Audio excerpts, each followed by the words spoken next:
YouTube, once again, you didn't ask for this, but we're going to give it to you again and again and again. That sounded sexual, didn't it? I'm MB Elkins. I'm Joe Steele, and this is MB&J Movie Madness. And tonight, this is volume 2 of the collection of movies that were very, very similar that came out around the exact same time. Yep. Now, picking up from where we started last time, now we're going to go to 1998. Yes. 1998 had a lot of these combo things. They did. Last video, we had a couple other ones from 1998. Absolutely. And this time, it's all about those big meteors that are hurtling towards Earth. And what are we going to do? We got to send some people up in a rocket and land on that meteor and blow it up before it hits Earth. Hopefully. And that happened twice in 1998. First, we had a really amazing drama called Deep Impact with an amazing president. Morgan Freeman played him. It was that big tidal wave movie. The little comet hits and the East Coast gets obliterated, but the big comet, yay, gets eradicated. It makes me cry. I love it. Oh, it's so emotional. It's my favorite comet hitting the world movie. And there's been quite a few of them. A lot of them were in the 70s. What, not Meteor Man? Sorry. No. Put your hand out for that. No. Oh. Morgan Freeman, Robert Duvall, Tia Leone. It has a great cast. And they're really good in that. The emotion in that, it gives me the feels every time. It does. It's I cry every time I solid. see Deep Impact, you know? And you know what came out 2 months later after Deep Impact? I don't want to close my eyes. I don't want to fall asleep. Michael Bay did Armageddon. Because I'll miss you, babe. And I don't want to miss a thing. We already complained about Armageddon in a previous we did. thing. And you know what? You can tell which one we like better. Yeah, so yeah. I know there's the whole world out there that's gotta love Armageddon. Good for you. It's if you like Transformers, you like Armageddon. I'm not saying that's not my thing. If you want a 2.5 hour trailer of just random clips obliterating your face. Both those were Michael Bay, weren't they? What's our All second right, next set? one is, in 2000 we decided, let's go to space. Let's go and see what Mars has for us. Well, they were always doing that. These two, Mission to Mars. Which was science fiction. Which was a science Done fiction by one. Disney. Absolutely. Good cast. Very much so. I love Don Cheadle in that one. He has that spiritual journey. Absolutely. We got Tim Robbins. Yes. We got Gary Sinise. Yes. And that was like an acid trip of a movie. You're like, what's going on? Where are we going? It had those big red twisters in it. I remember did. That. I don't remember too much of this movie. I don't either. Other than the big... That's how good it is. It was by Francis Ford Coppola.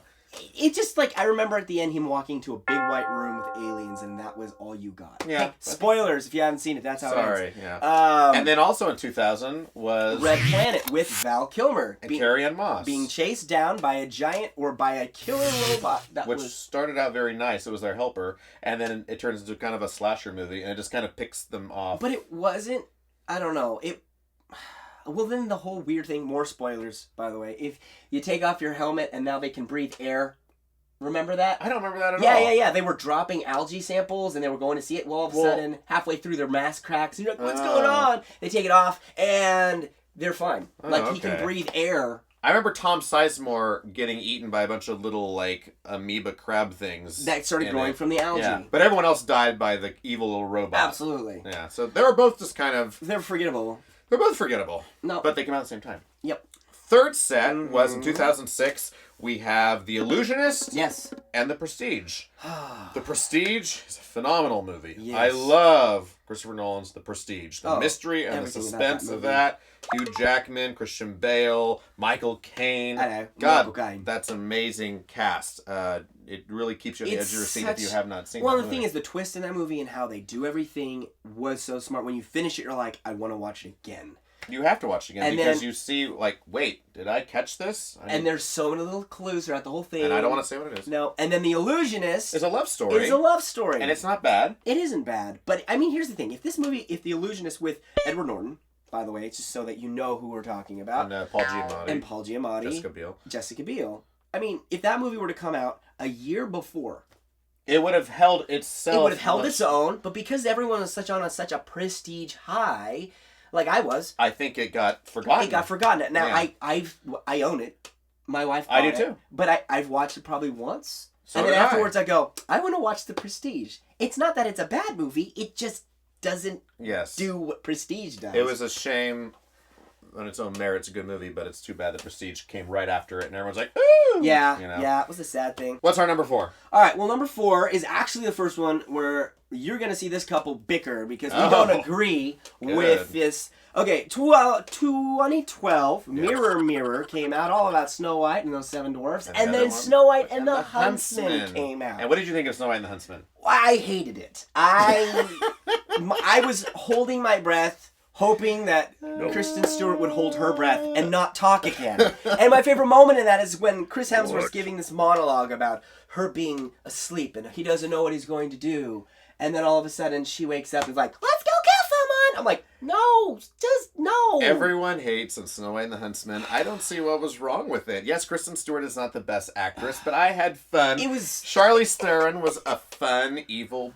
Oops. If you were to take actress? Charlize Theron and Chris Hemsworth and not have Kristen Which Stewart. is why in the sequel it's the two of them Absolutely. and the other one. Absolutely. Now, I didn't see Mirror Mirror. You said it was fun for a kid's I did. movie. Now, Mirrors was more of a comedy, dark comedy drama. Julia Roberts kind of hamming it up as the evil queen. I don't remember the chick that plays Mirror Mirror, but I remember her. Oh, it's Colin. It's Phil Collins' daughter. It's Lily Collins. She's got eyebrows, man, like freaking cute brows. Yeah. But anyways, there was jokes in this, and they were trying to make it. Now, the reason I really didn't like Snow White and the Huntsman was the visual effects, because the dwarfs were all of a sudden like to their knees. The next thing you see them, they're to the shoulders, and you're like, it wasn't that. It was not an extreme. So and bad. I love the actors who play the dwarves in Snow White and the Huntsman. At least Nick Frost, Ian McShane. You have a good collection of Yes. actors there. Yes. And they weren't They doing did. this. Watch it again. Mirror Mirror, at least the consistency with the characters and how it all worked. I remember not hating it. I remember probably leaving- never watched Mirror Mirror. I remember leaving Snow White and the Huntsman going, why did I spend my good money for this? That's how I felt. Well, you poor baby. It's okay. Our last Versus movie of 2013